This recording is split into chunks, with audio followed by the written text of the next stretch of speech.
Joining us today on Dream Entertainment is a true rising star from the Ilocanja region, an athlete already making a significant mark on the national stage. He is the Batang Pinoy 2023 Criterium Gold medalist and also secured silver and bronze medals in the same event. Most recently, he achieved a spectacular double victory at the National Road Championship, clinching gold in both the Criterium and the individual time trial. Now considered as world-class athlete in his infancy. Please welcome CJ Cabreros.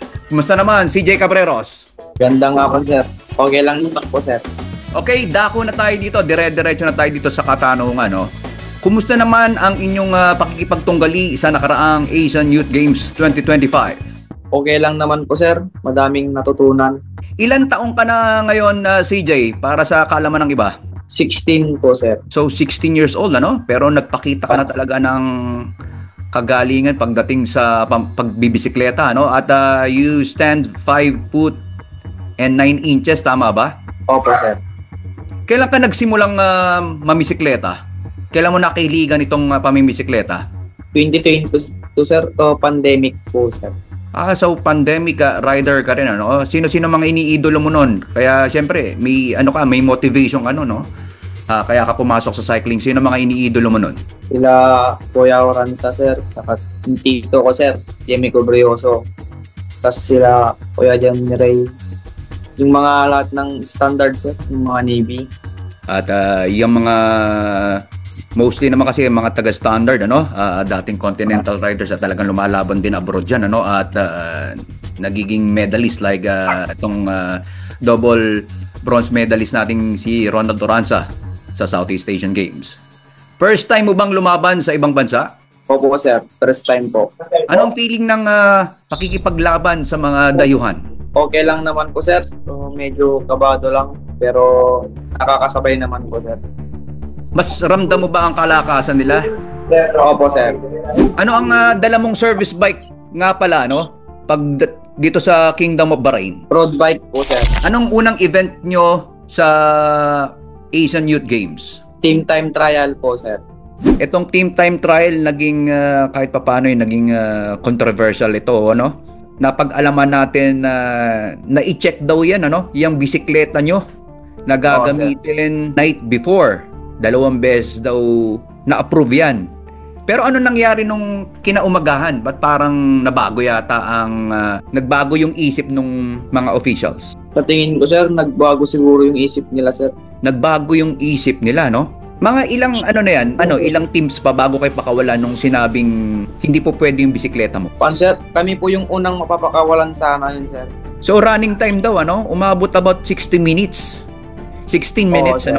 16 minutes. Sir. Dumating ba sa punto na nawalan ka na pag-asa o may mga Pilipinong nakasubaybay doon, pinapanood kayo at handang tumulong? Nawalan na po ako ng pag-asa, sir. Nung sinabi nila na hindi na pwede yung bike, sir.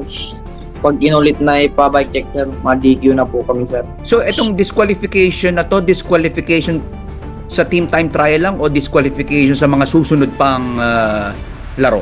Sa team time trial lang siguro, sir. Okay. Pang ilan ng Pilipinas talaga nung natapos ang team time trial? Pang 10, sir. Pang 10. Pero may mga bali-balita na pang 9, ano? Tama ba? Oo, siguro. Pero officially pang 10 na talaga. Pang 10 na. Oo, sir.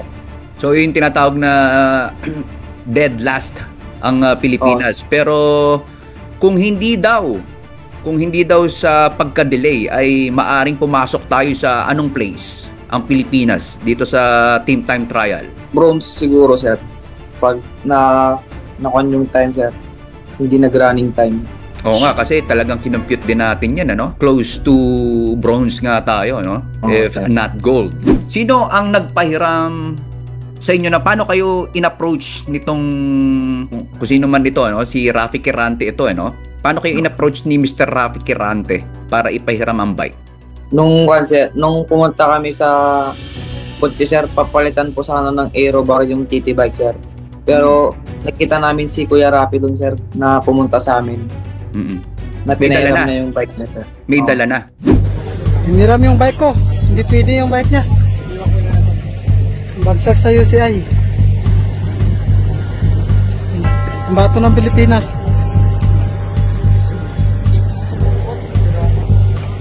Buti dumaan ako. Saktong-sakto talaga sa itong fitting nitong bike nung binigay niya. Hindi po, sir. Maliit po. Mababa po yung upuan ko, sir. So considering na 5'9 ka, naging komportable ka ba during the team time trial paggamit mo itong bisikleta na to na ipinahiram ni Mr. Rafi Girante? Hindi po, sir.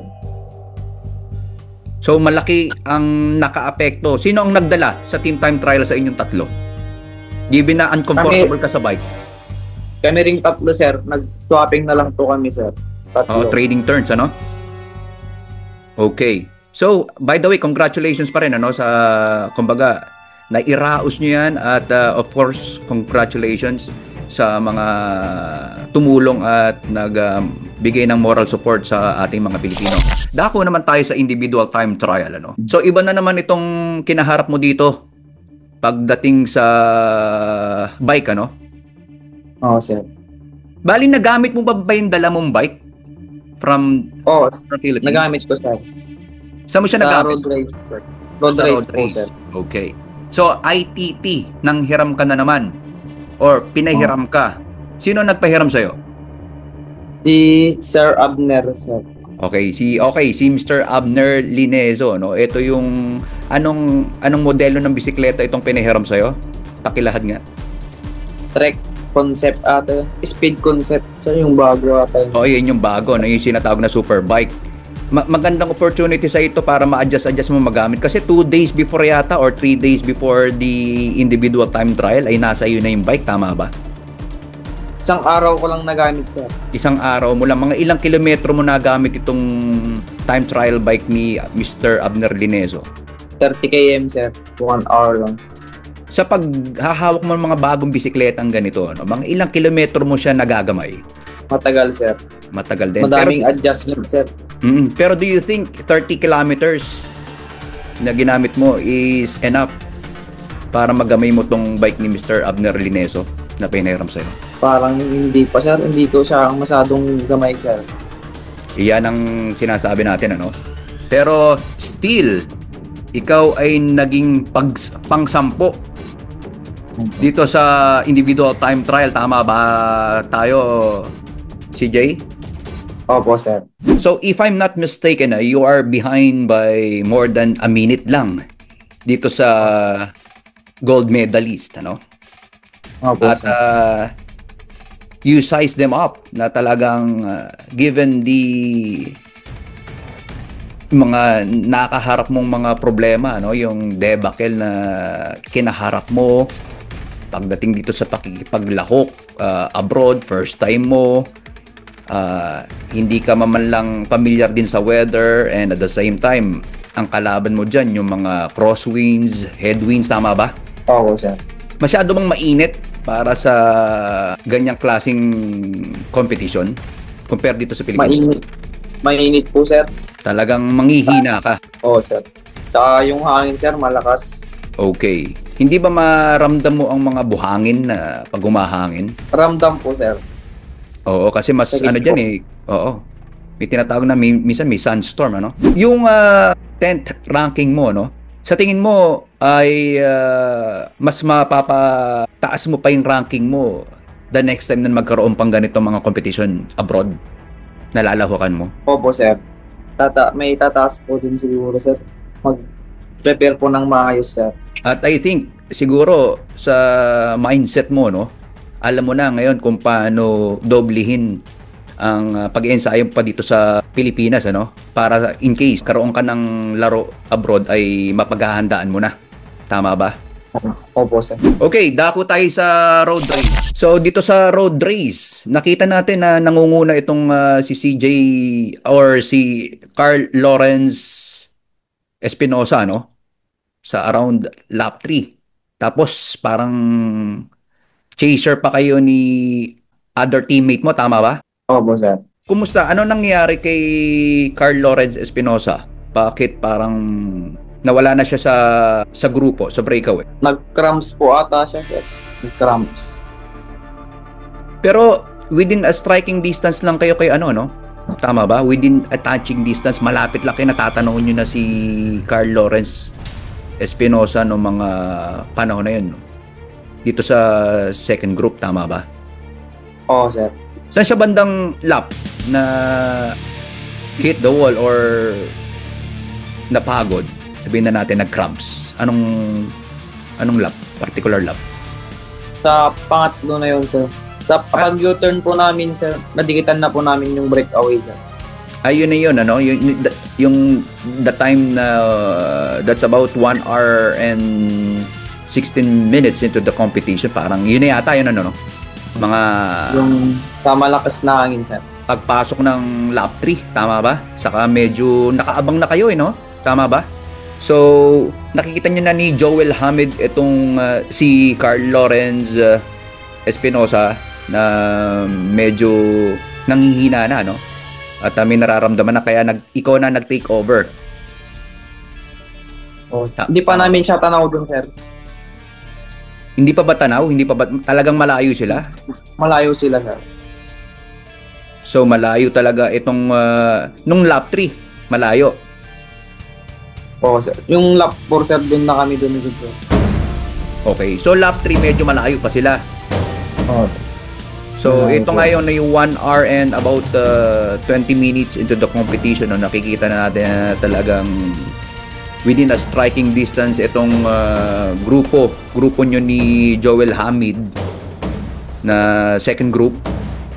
At medyo talagang being steered by Carl Lawrence Espinosa itong 5-man break if I'm not mistaken, ano. At napaabot nyo lang nung around lap 4 na ba, tama ba? Opo, sir. Bawat lap, anong length bawat lap? Yung isang ikot, sir, mga 16, sir. 16.5. Isang Ilang- ikot. Okay, ilang lap ang inyong tinapos? 6 laps, sir. Okay. And given that, ano? At you lag about you are just 22 seconds behind first place, tama ba? Opo, sir. Gold winner dito ay taga Hong Kong, ano? Oo, sir. Hong Kong. Si Lee. So ikaw naman ay pang 12. Opo, sir. 12. So pagtapos nitong mga competition nito, anong napagtanto mo sa sarili mo? Kulang po, sir. Oo. Pero yung pinakita mo, no, yung pinakita mo talagang extraordinary na sa idaran mong ganyan at pagiging first timer mo makipagtunggali sa ibang bansa, no? Medyo hindi mo kabisado pa ang climate dito, ano? Opo, sir. Talaga iba ba talaga ang pakiramdam ng ibang klima kaysa sa pinipindalan mo dito sa Pilipinas? Mas nakakapagal. Nakakapagal, sir. Okay, CJ Cabreros, wala ka bang babatiin sa mga kasamahan at mga tumulong sa'yo dito sa 3rd Asian Youth Games in Kingdom of Bahrain? Nagpapasalamat po ako kay Coach Jill Pap, Coach kay sir, para i-recommend na kami na maglaro po sa Asian Youth Games, at kay Coach Joey po na tumulong sa amin na pinagtuluyan niya po kami sa bahay niya at ininsayo po kami, at kay Coach Inay na si Madita po, at yung tito coach ko po dito sa Ilocos City, Jimmy Cubrioso po, at yung mga crew po namin sa Bahrain po, si Kuya Brian at si Tito Melo po, at sa sponsor po namin POC po at mga boss po dito sa Narbacan, at kay Vice Gov Ryan Singson, Sir Marius Cabudol, at sa mga sumusuporta po sa akin, at kay Sir Abner po na nagpairam ng bike, at Kuya Russell, at yung mga pamilya ko po na sumusuporta po sa akin. And yung teammate ko po na si Julian Abdulhamid, sir. Again on Dwayne Entertainment, CJ Cabreros, a Batang Pinoy Gold Medalist 2023, Batang Pinoy 2024 Silver and Bronze Medalist, and National Road Championship double gold medalist, and truly a world-class cyclist in his infancy. This is Dwayne Badwa for Dwayne Entertainment.